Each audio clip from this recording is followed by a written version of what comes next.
good morning. This doesn't happen to normal people. This entire place to myself. This way.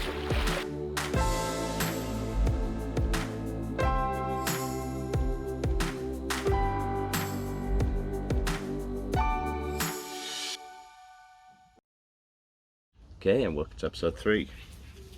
I was planning on calling this Around the World, but I'm going to call it Travels Before Bob.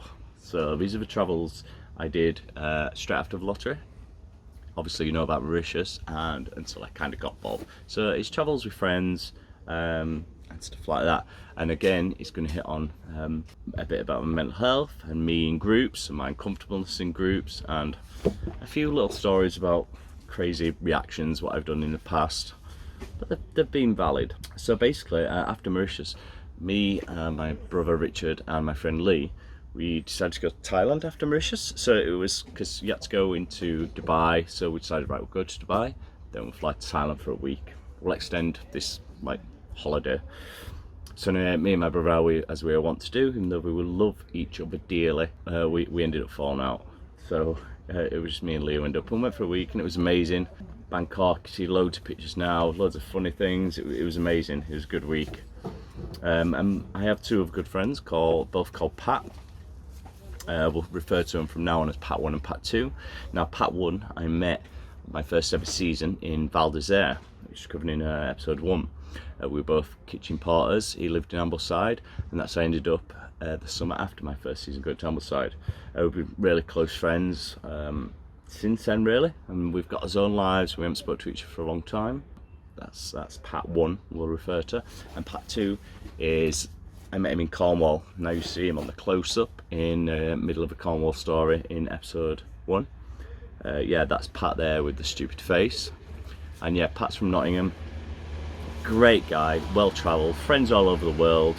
I mean, this guy literally got friends all over the world. He goes anywhere in the world and he knows someone, and he stops to him. He's well-travelled, he's educated, he's got masters, something to do with environment, Pat? I'm not sure.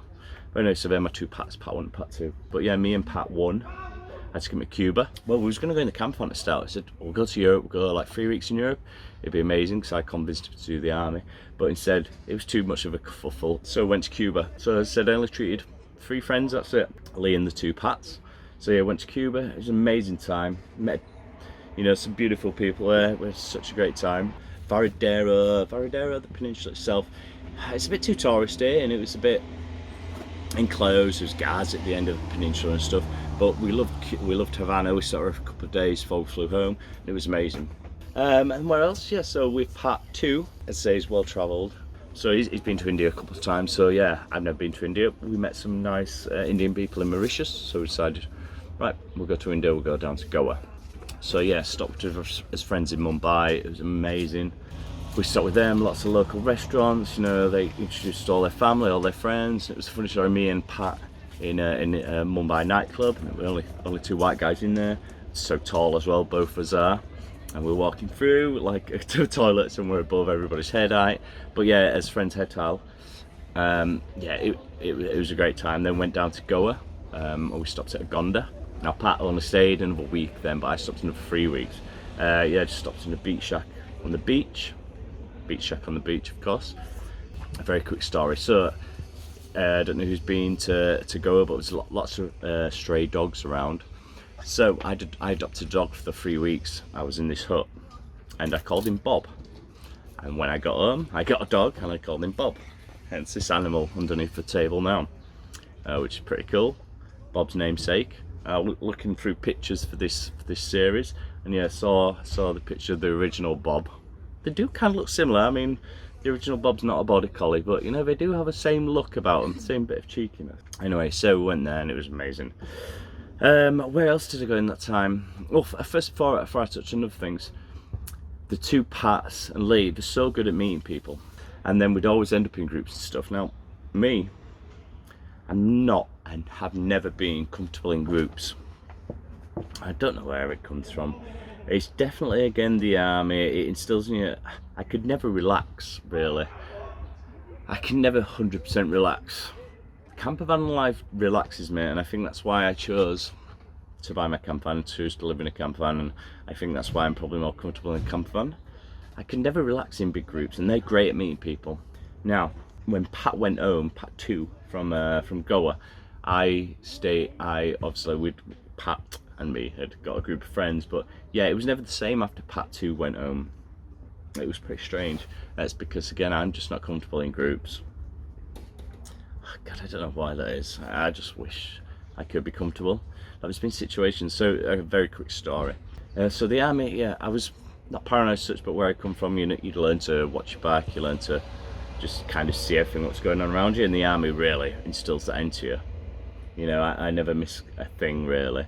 I've met some friends in Fuerteventura, which is one of, like I said, I've always travelled before the win, so we used to go see this thing called Ali Martin. It's on Spotify now, it's pretty good, living in Germany. So I'd met some friends, and we'd seen him like 3 times in that week. I was there for the summer, and the girls were from Basel in Switzerland. So anyway, Ali Martin was singing, performing in Kaiserslautern. This is 3-4 years ago, well before the win, and I said, yeah, let's meet up. I'll come to Basel, and then we'll go to Kaiserslautern and stop there and see Ali. Well, I landed, and the girl picked me up from Basel airport, and we got off a tram in Basel, and I'd seen this car like flying around. Very quick story, so I'll make it very quick. I'd seen this car flying around, really aggressive driver in it, and anyway, at this point we stood at some traffic lights, and this girl, like on a bike, 16, 17 I guess, blonde hair, you know, she pulls up, and she's scared. I could tell she's scared, and this driver I could still see maybe 10-20 meters away in his car, wheel spinning, but I'd seen him 3 or 4 times. So maybe this guy had, long story short, this guy chased this girl and her friend. She told us, obviously she was speaking Swiss, so she told my friend. So there was a kebab shop or some sort of takeaway. So this guy was still staring at us, staring at this girl who had just chased through the streets of Basel. So I got my friend and this girl over under the light, and then I just stood non-threateningly, my hands behind my back, just staring at the guy who was so angry, wheel spinning and stuff, and just made him aware that, you know, he wasn't going to hurt this girl when I was about. So it's just like kind of one situation where the army and previous life had prepared me for. So that's just one story where, you know, me always being aware, me uncomfortable, which is the army and stuff has prepared me just to be aware of things, and it all leads back onto being uncomfortable in big groups and stuff. So another journey just before Bob. It was literally I was just before I got Bob. I was driving. I went to America. Now I've never been to America. Always wanted to. I met a few Americans in the army and stuff. Nice guys. So anyway, I ended up going to America. Now I was there for a week and a half. Then I invited my brother Rich to come out. And I said in previous, we love each other dearly, but we don't get on so well. So my brother come out. We had such a super, nearly 3 weeks. Like a week in New York. Then we drove down to Washington. So I had a car. We drove down to Washington. And Washington I really loved. Got some great pictures of me and my brother in Washington. And then very another quick story in Washington. So we was getting pictures outside the White House, and there was loads of tourists there.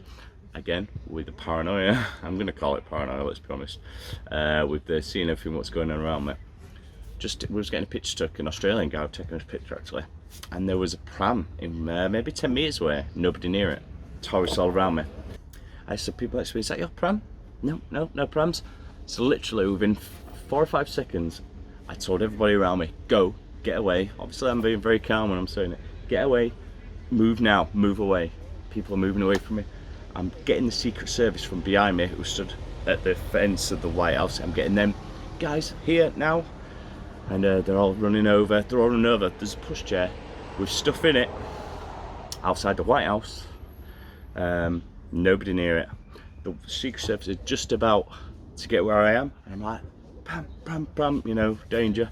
And then a little guy just runs around from behind some bushes, gets the pram and runs off, and the Secret Service guys come on, pram by itself, like literally there for 5 minutes, and then this guy says, sorry, you know, and it's just another time what I'm just like, God, I wish I could just relax and just, you know,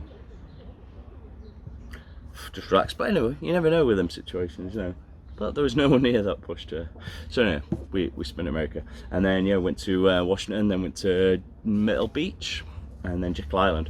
So I've got a great tattoo actually of the I-95, and it celebrates my and my brother's time on our journey. So it was a great time, and then he went home. So then I get the car, I bought a kayak. So altogether in 6 weeks, I drove just under 8,000 miles in America. And I drove all the way up, all the way down, and because I had the freedom of the car and the kayak, I literally see a sign and I go there, world's tallest tree. I just go there. I'm always up early, as you know by now, and I just find a lake, find a river, I do a bit of kayaking, and the freedom, man, it was amazing. This is before the camper, it's before the bob, and yeah, it was such a great time. I always seem to stop in military towns, so I got on well with people. I went back to people's their holiday weekends. I went back to their like lake house and stuff. You know, it was amazing. I had such an amazing time. And one kind of sad story. Well, it's a super sad story actually. There's a guy from my area called Shane Telford. Now, he'd never been in our gang as such. He was a good guy, you know, super good guy. And unfortunately, just before I went to America, he died of cancer. Now, this guy I'd known since he was born. I was friends with his uncles, you know, I'd known since he was born. And he lived on my mum's street for 15 years, like one door away from my mum. So we'd always said hello, 15 years, and I say, such a great guy, coached football, you know, great football player, beautiful family, beautiful children. Unfortunately, he died of cancer. Took in his prime, man. To tell you what kind of guy this was, there's no words really to describe it, but 700 people went to his funeral. That's a lot of people, that's a lot of respect. So I was just about to go to America, so I asked Joey's wife, could I take some of Shane's with me to you know, to travel with me. You know, we'd never been best friends or anything, you know, I'd never say that, but you know, I'd known him forever, we'd known each other forever. So anyway, I ended up taking his football top, his Hunslet Hawks football top with me, and there'll be pictures coming now. You know, every kind of amazing place, I took it out. It was always in my backpack. I took it out, and I did and took a picture with the top and me, or just the top of these amazing places, Camp Currahee, everywhere in New York, you know. And I only maybe took 10 pictures, but his t-shirt never ever come out of my backpack, which I carry with me constantly. It never once come out of me, you know. And I just like that as a bit of respect from me to Shane, and you know, he travelled America with me, you know, and we had a good time. Bless him. So I carried on the journey. Yeah, it was amazing actually. I wanted to drive all the way up Nebraska. There was one straight road, and I thought cornfields, and it was straight road, I think 400 mile straight road on the map. Obviously there's a few little bends and burns, but anyway, I imagined in my head cornfields, straight road. Unfortunately it was tornado season, and there'd been floods and all sorts, and anyway, I drove 400 miles up through Nebraska and Kansas. You have no cornfields, it's just all wiped out. So I went up, lots of North Dakota, South Dakota, all the way along, all the way to Washington State, and then drove down to Oregon. And when I was in Oregon, I got the very sad news. My best friend Eve called me from university.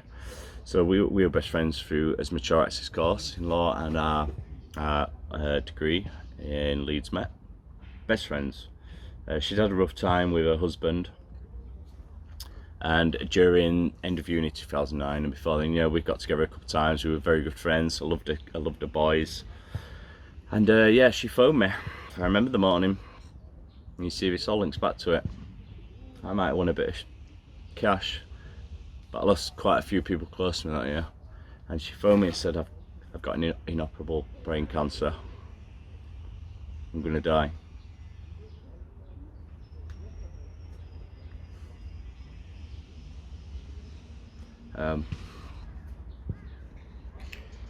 I loved Eve. My first tattoo ever was about Eve. So yeah, I drove home. I think a 19-hour drive. I drove to San Francisco airport, changed my flights, and I flew home. And And yeah, when I got home, I saw her twice before she died.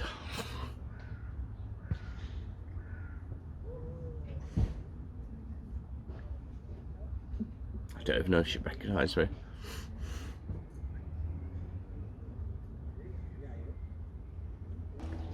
You know, I never told her I won the money. Obviously had his own lives all through them years. I never told her I won the money. I hadn't seen her for 3 years. We spoke maybe every 6 months or something, a little time on the phone. I'd always planned to tell her and take her somewhere nice. I never told her I won out. She was happy though, you know, at the end. A new husband and a boy's grown up to be fine young lads. Even if her dad is a dick. But yeah, that's all I want to say about Eve. But yeah, sad, lost a couple of good friends.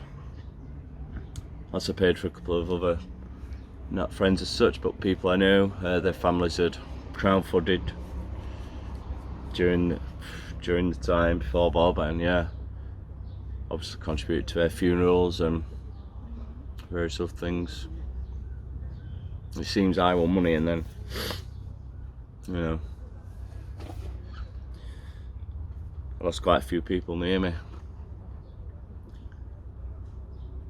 which doesn't add to the head, you know. But anyway, so after America, in fact, it was with one of a group of friends we met in Cuba, a girl called Babi from Milan. I ended up going to see her for a couple of weeks, her and her friends, guys who we'd met in Italy, and yeah, I ended up going to La Scala. Now, I hope everyone knows what La Scala is. Now, even as a council kid, especially in the performance arts, La Scala's like, you know, I'd always dreamed about it, La Scala, wow. Because I do like a bit of opera, I do like classical music, I like a bit of ballet. You know, I'm class myself, you know, educated now, and yeah, I ended up in La Scala with a girl called Babi. We saw Ali Baba and the 40 Thieves. Another greatest opera I've ever seen, but I couldn't believe I was at La Scala. And at that point, you know, then you feel privileged to have that opportunity, and the money obviously gives you that opportunity. And I was happy for that in a couple of days. That was nice. It was pretty good. I don't know how to sum up this episode. Again, you know, none of these episodes, as far as I can see, are about winning any money. They're about travel, but they're about the pressures and ups and downs of life, and it's about losing people on the way and losing relationships with family and friends over money, just like people do every day, you know. And I hope, like, everybody who watches it appreciates what. This is not me saying, hey look, I won some money on the lottery or anything. I really hope people understand that. And this whole experience for me has been, it's really been worthwhile for me in my head, I think, to go over everything and to let some things out. And in the last episode, there were things I realised when I was talking, which I said on camera, that I've never realised before. So for me, hopefully, I know there'll be haters out there. I know people will think, oh, you want some money, be happy, but you never know what pressure that kind of money comes with, and you know, and the reality of it, losing friends, losing relationships with friends and family. And if you're a nice person like me, if you have integrity like me, if you've seen bad things like me, you know, and I'm sorry, and have done bad things like me in the past, then money solves nothing. I've never ever been materialistic, and I'm so thankful for that, because if I would have been, and then the money comes, that's it, you know. My dearest car before the win, or the van, just sat next to me now, has been 500 quid, I think. As I said, I drove all over the Alps in that, working in the season. You know, it's been a good healing experience, and obviously my absolute joy and love of travel as what that money has enabled me to do. But with it, you know, I love Bob with all my heart, of course I do, but it's me and Bob. It's me and Bob. Anyway, that's why this episode is called Before Bob. Coming up in the next episode, who knows?